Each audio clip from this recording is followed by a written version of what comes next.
So literally, as we sit down to say good morning to Brothers Osborne, you guys are waving and saying, man, we're just seeing so many people we haven't seen for such a long time. And that has literally we were been just the theme of sitting, our entire morning. Really, that's incredible. Sitting across the way from Runaway June, who are some of our favorite people on the planet. So we just want to walk around and hug people all day, but there is kind of COVID protocol, and also we have things to do. So yeah, but it's good to see everybody again. Do you find you're a little bit in limbo? Because I never know, are we fist bumping, elbowing, handshaking? Are we hugging? Are we not not doing anything at all? I don't really know where to go with anybody. All of it. Yeah. So honestly, even before this, I still was unsure on what was happening then. Are we fist bumping? Are we shaking hands? The awkward fist bump handshake thing that happens simultaneously and you can never get out of it. Are we hugging, or do you like to hug? All that's So that same stuff is happening now times 10. All right. TJ and John with us, Brothers Osborne on 650 AM WSM, nominated for Duo of the Year, Album of the Year, Music Video of the Year. I know all three are special, but let's start with Album of the Year, because I love this record. And I mean, you guys have always had great radio-friendly singles. They've always sounded great on the radio. But this is one of those albums that I just love listening to from start to finish. You can tell a lot of heart went into this one. That's great. Well, thanks for saying that. I mean, that's the goal, is to try to make an album you'll listen to from front to finish. Otherwise, you really should just make a bunch of singles only. But we try to have a bunch of, just to take you on a journey through the entire thing. And we worked really hard on it. We had so many hurdles in the process of making it that it almost didn't get made. And to be here now with a nomination for the album is huge, and it feels like finally all of our hard work certainly paid off. Yeah. Who did the artwork too? Because my gosh, the second you see the record, it just looks like something you want to listen to. Thank you. I actually did the artwork myself. Oh man. Over COVID, we had so much time everyone was getting into arts and crafts, I think, and we were in the middle of designing it, talking to the designer, and eventually I just thought, what, I got a day off, so I went and just built the whole setup. I cut a keyhole out of some plywood and shined a light through it and took a picture of it and designed it all. And I don't know, it's amazing what you can come up with when you have a year and a half off. Oh yeah. Yeah. And especially when you see it on vinyl, because that's a nice format for artwork, I mean. Totally. I'm glad you said that. Yeah. The little Spotify stamp, it doesn't quite, but Yeah. But the thing is, it still kind of works, because it's, a lot of times you get big pictures and on a little Spotify stamp, it kind of gets lost, but there's something about the black perimeter that kind of draws your eye into that keyhole. Yep.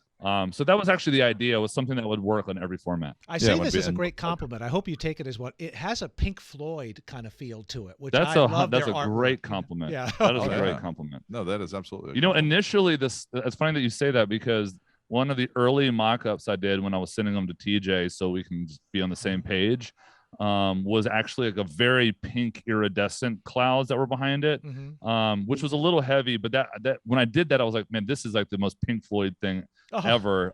We decided with the amber because it just kind of suited the record better. You guys have been out on the road all summer and the fall. I believe Tennille Townes and Travis Denning have been your tour mates throughout much of the year. Yeah, that's right. Yeah, your memory serves you properly. Yeah, we've and you know what? It was getting through that. It was crazy. There were so many ups and downs. We weren't sure if we were getting started, only to shut it back down again. And so we've been cruising through, going out to different venues all across the country. And it's been awesome to go out there and play and see some of the people that we haven't seen in years, see some new faces out there, play some of the songs off our album Skeletons that we haven't been able to play live yet, and getting to see that material sung back to us by the fans. Such a cool moment. We're only a few weeks away from wrapping up the tour, but it's been awesome. And it certainly was like one of those, as is playing the CMAs to a live audience, was like one of those moments of like, okay, we're so close. We're touching the light at the end of the tunnel. Yeah. We always love to see you at WSM on the Opry stage, and you got to do the Opry a few months ago. Please tell me what the Leslie Jordan experience was like, because everybody who got to meet him that night just had the best story to tell and just was smiling all night long. Yeah. Well, when you meet some people that are in the public eye as much as he is, especially lately because of his Instagram following, which got us all through COVID. And they lit you down because they're not like the persona that you thought they would be. Leslie is the exact opposite of that. He is 100% himself all the time. He can't turn it off. Yep. It's actually incredible. He's like a nonstop performance mode, but he's not performing. He's just being Yeah. himself. That's why he's so amazingly talented and successful on it, because it's just him. It's what he does. I know it never gets old to be nominated, but what was the first time you guys ever heard, and the winner is Brothers Osborne? Oh yeah. Oh yeah. Well, that would have, for duo of the year, we came up. Is that the question? It's the first time I ever heard her first name? time I ever heard her name. Yeah. I can't remember what year was that. What year was that? 2017. 2017, something like that. But we certainly weren't expecting it. It might have been 16. I'm not sure, somewhere around there.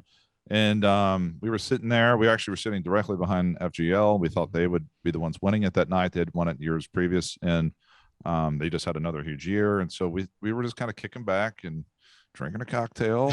Not gonna lie. And then suddenly, when they said our names, it almost sounded like, did I hear that right? It was such a blindsiding moment in the best way, and we were so unprepared because we truly did not even expect even a little that we would win. And it was also one of those moments that it certainly felt like our lives were going to change, and they did, and in the best way. And it's kind of been on a rocket ship since then. But we've been at it for a long time, so we've got a lot of great people around us, and so it really felt like a big win for all of us, everyone in our camp, and our family and our friends. And we've been in Nashville for quite some time now, so to some people it looked maybe like an overnight success, but to us that one moment was really 10, 15 years of just slaving away and chipping away at this crazy town. And for those of you listening, to the station, that are musicians out there, I think a lot of people don't realize how long some of the artists are here in town before they finally have success. So don't ever lose hope. It's never too late. Just keep going. You never know. I will say that I always wished that I knew how close I was to making it, if you want to call it that. I once we finally got there and had success, I was so apparent to me how close we were the entire time, and it felt so far away when we were in that moment. But it's just one little thing that can shift the whole entire story for you. Yeah. Well, and kudos to using the road band on the new record. I think that's part of the Thanks. success too. Can't wait to see you Thank Wednesday night. Absolutely. All right. Good to see you. Thanks, See you, man. Thank you.